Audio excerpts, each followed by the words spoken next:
First of all, I am not a scientist. I'm an old retired Army guy. I spent the first 20 plus years of my career learning how to kill people and break things. And I decided after I did that, I wanted to learn how to help people and fix things. So for the last 21 years, I've been involved in the med tech community. I always say if I'm the smartest person in the room, we have a huge problem. I'm not, but what I am is passionate about what Regenesis does. So let me run through this. We want to be the diabetic foot company. We have a technology that helps with peripheral diabetic neuropathic pain. We're FDA cleared right now for all pain except for in the head. And let me run through that. That's our mission statement. And we got a picture of a veteran there because that's where the majority of our business is coming from, is through the Veterans Health Administration. We're currently treating over 2,500 patients. We've treated over 25,000 patients, and we've gathered real-world patient-reported outcomes data, as well as having randomized clinical controlled trial data. I will always start with our company values. I don't care who I'm presenting to. We're a values-based organization. The 4 values that we have is integrity. Everybody has that. But we like to say we're living it. Accountability, respect, and dedication. If you look at that little, we call that the Painiac with the hammer, and that's our goal, is to have universal access to our technologies by 2030, which means getting to Medicare reimbursement. That's our medical device. What we do know about our technology is that we reduce inflammation, we improve perfusion at the periphery, and we modulate nerve function. So we improve nerve function. That's the new device that we're launching this summer. It's going to be a connected device so we can get real-time patient compliance data, because what we've learned when some of these devices come back and we check the compliance, patients don't get better unless they use the device. Now we have a way to ping them and say, text them and say, hey, we noticed you're not using the device. We're watching you. Big Brother's here. You need to watch it. Or we text their spouse. Boy, that's really going to get them being compliant. We'll also have a method with an app to be able to get patient self-reported outcomes data real time as well, which is going to help us on our pathway. So why the diabetic foot when we've got an indication for pain in general? That's a trend line of diabetes in the United States. By the end of this decade, it's going to be 14%. That's a linear equation. I can tell you what it's going to be in 2093 if something doesn't change. That is a real problem. The other problem we have is in 7 years, what happens? I was one of 4 kids. I'm a boomer. How many kids are people having now? Less than 2. Less than 2, 1.56. How the heck are people like me going to be paid for on Medicare? Social Security goes bankrupt. So we've got some tailwinds. There are some expensive procedures for diabetic neuropathy. Spinal cord stimulators cost over $100,000. This is a non-invasive device that a patient can use at home. The other reason is, what is the problem with diabetes? You first get diagnosed and then you develop neuropathy. First, it's pins and needles, like when you fall asleep on your arm. But then it gets to where you cannot sleep at night. My mother used this technology, and I'll swear to you, 10 years ago, she said, I can't make it through the night, I can't sleep, this is terrible. I said, what's going on? She told me, Mom, you have no clue what I do you? She had no clue what I did. Oh, I worked for some medical company. I got her a device she could sleep through the night. She could sleep through the night. So, I'm like the hair club for men. I'm a customer too, because I saw it with my mother. But then you develop this thing called a pre-ulcer. You can't see it. It's an abscess, and it's a warning sign. that the next thing happens is you get a DFU, a diabetic foot ulcer.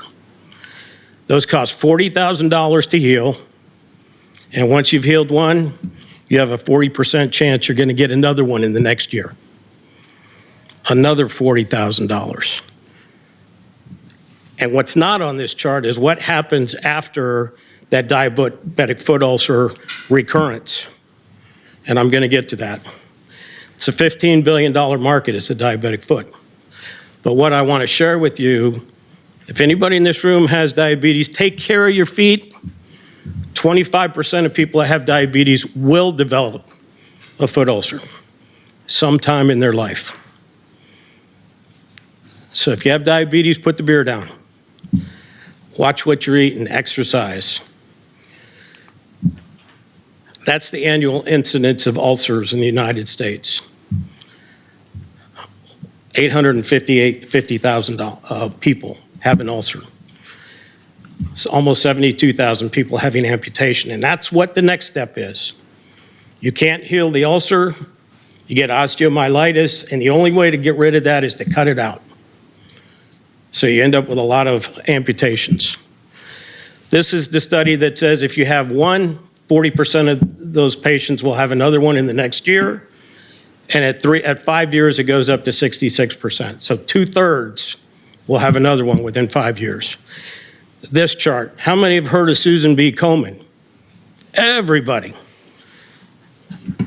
Less than 9% mortality rate at 5 years. But what I want you to look at is if you look at the minor amputation, and we're talking a toe, you have a 46% mortality rate at 5 years. You get a below the knee amputation of major limb, it goes up to 56%. But you don't hear those statistics thrown out. The amputation cost will be $250,000 over the lifetime of that patient, because they'll have to be refit for that prosthetic several times over their lifetime. They will have breakdown in their stump. They're likely to have pain at their stump, residual pain. So these are what's there. For neuropathy right now, it's drugs and TENS, and we all know TENS over time, the effect stops. Let me talk to you about our randomized controlled trial. That top line is sham. Boy, did we have a good sham effect. The bottom line is our active, and you can see that it separates starting at about week 3, and that effect is sustained. So it's about a 2.5, 3-point drop, 30% pain reduction. But what I'll also share with you, and this is a point of I never want to be the smartest guy in the room. I have a couple anesthesiologists, twins, on our medical advisory board, and they said, Tom, 30% is great, but what you need to look at is what percentage of your patients in the active arm got to 50% pain reduction. Okay, why? Because I want to learn too, why? Because that's what first-line drug therapies use as their marker for success. So we looked at those drugs, gabapentin, boy, that's a big one. Dogs get that all the time, right?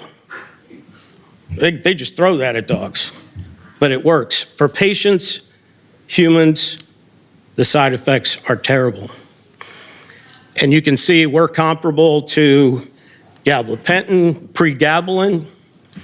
That red star is where our 50%, 35% of our patients reach 50% pain reduction. So we are comparable to pregabalin and duloxetine, Cymbalta. We're comparable to those. The other lines that are above our star are the higher doses. And what happens when you give higher doses? You get more side effects. There's the side effects. I'm not going to go through those, but they're bad. Suicidal ideation. The one I don't get is insomnia, and then the other one is I sleep all the time. That's a problem. 2 of them are black box drugs with FDA warnings on them. Why is that important? About 75% of patients stop those drugs at a year because they don't like the side effects. Our side effects are minimal. In fact, the one we see is an increase in pain. About 10% of our patients get an increase in pain. That's not necessarily a bad thing if you're waking the nerves back up. We have a titration program where we tell them, instead of treating twice a day for 30 minutes, treat for 10 minutes twice a day. And we find that they can increase their dose as time goes on. So that's our solution.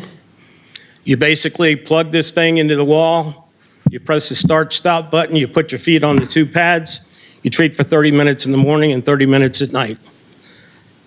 Now, I'm a retired Army guy. When I'm talking to doctors in the VA, I will tell them, even a Marine can do this.